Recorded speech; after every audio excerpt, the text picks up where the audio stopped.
First of all, I would really like to thank Alzheimer's Orange County for all they do in supporting people with cognitive loss and for this honor. It's certainly not something that I expected, and I want to thank Nicolette Areu, who nominated me for this, without which it wouldn't have happened. So you're asking how I got started, how Granny's Place got started, and how I got in the field, in the business of caring for the elderly.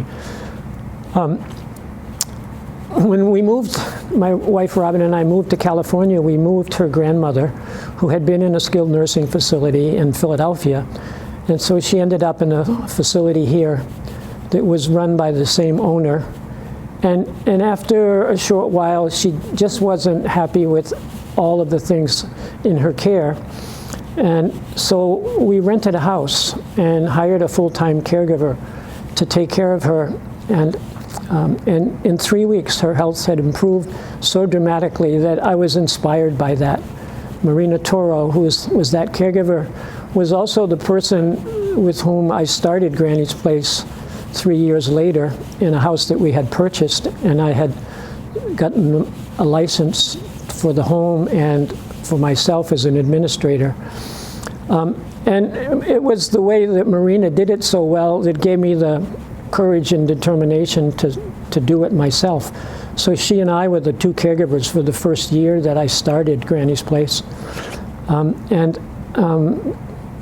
My wife Robin's grandmother, Catherine Jordan, was the first resident of the first 6 residents that we cared for.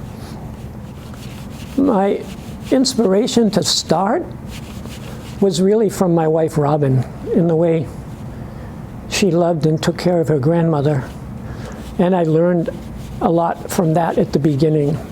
And then I've been fortunate that I've had a person who's now our executive administrator, Delia Pardo, who's been with me 22 of the 28 years I've been doing this. And her input, her compassion, her caring for everybody that we care for, and has really guided me in many ways and just helped me with so many discussions we had together about how to do what we do. I'm grateful for all of that. I know one of the things you're thinking about is, what does it take to be a good caregiver? And of course, I was a caregiver for the first year that I did this. And so I learned the roles and what it takes, and so it helps me relate now to the people who work for me that are caregivers. And a couple of things. A caregiver really needs to be rewarded and fulfilled by making the difference in somebody else's life that's dependent on them. It takes patience, it takes a lot of energy, it takes persistence and thought to be both observant and to walk in the other person's shoes. Not to be offended, not to take anything personal that somebody says to you, especially when you're dealing with somebody that has some cognitive issues that cause their behaviors, that cause their memory to go, cause them to ask the same questions over and over again. Those are things that are fairly natural. It's really hard to teach. I mean, there are definitely aspects of being a caregiver that we all learn and we teach or help to teach others.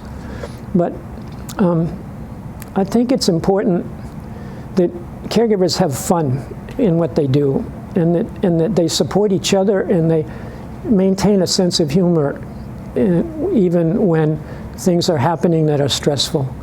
And so one of my jobs is to try to build a team. And I think when we care for somebody, we're all a team. The family members are part of that team, and I tell them that right from the start. It's naive for me to think I know more about the person I'm caring for than their family, the spouse or the child. And so when it works well, we're all a team. We all share with each other what's going on. We're really open with things, and we are all learning from each other. I think Alzheimer's Orange County is a very special organization. I've been close with this organization almost since I started. And a long time ago, I used to rent a bus or a van and take my residents in wheelchairs to the memory walk, and I would get families that would come and do it.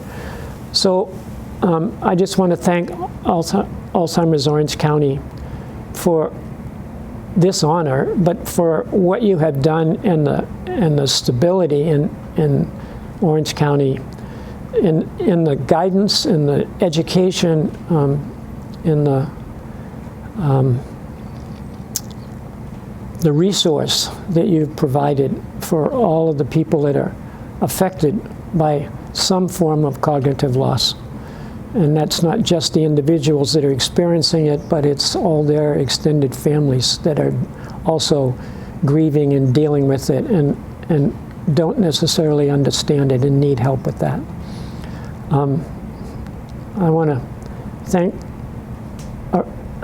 Nicolette for honoring me with this nomination. I want to thank Del for having been with me these 22 years. And especially thank Robin